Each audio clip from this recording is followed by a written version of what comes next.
Did you know that your friends and family can help you get long-term disability benefits? Hey friends, my name is Brandon Osterbind and I'm an injury and disability attorney here in Central Virginia, and I help people whose long-term disability benefits have been denied.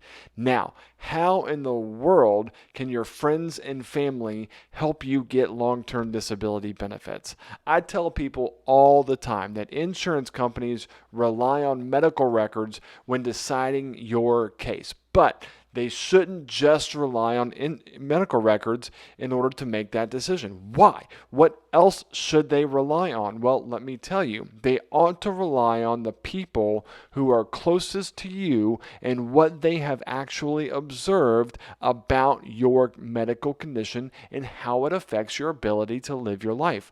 Think about it.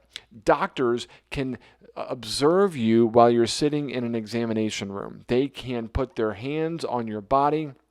They can manipulate you. They can take images. They can do all of those things. But one of the things that they can't do is they can't see you walk from your car to your front door, or they can't see you try to remember information that you once knew that you no longer knew, or they can't see you trying to remember information that you just heard, but now all of a sudden you can't remember it. All of those things are symptoms of a deeper condition that's affecting your ability to do your job.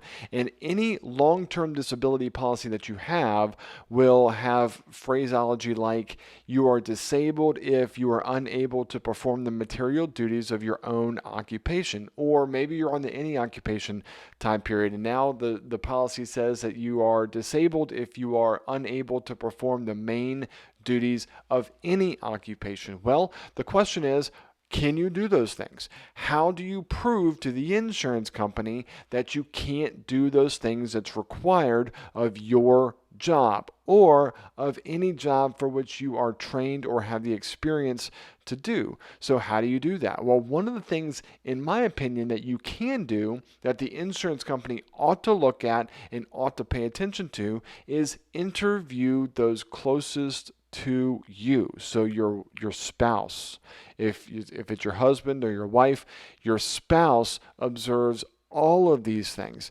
What about brothers or sisters, or brothers-in-law or sisters-in-law, or close friends, people that you've known for the last 30 years who can tell the insurance company, this person is a workaholic, they love to work, but they just can't do the job anymore. I had one person I talked to in a case that I was working on said, I run 3 businesses. I wouldn't hire that guy. He just can't do anything. That is pure gold from a long-term disability denial appeal letter perspective. Why? Because we have to prove that you cannot do the main duties of your job.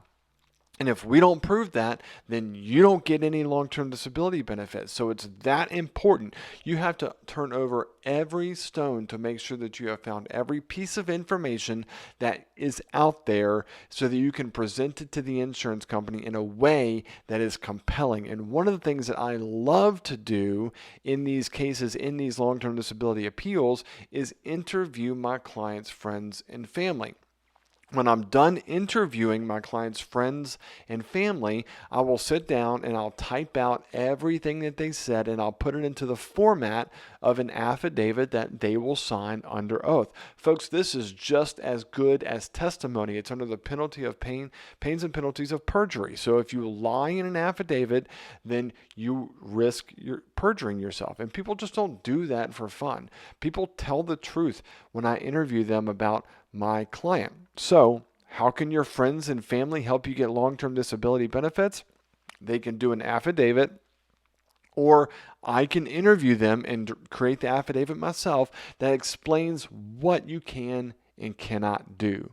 I hope this video has been helpful. If you have any questions for me, send me an email, shoot me a Facebook message. I'd be happy to help.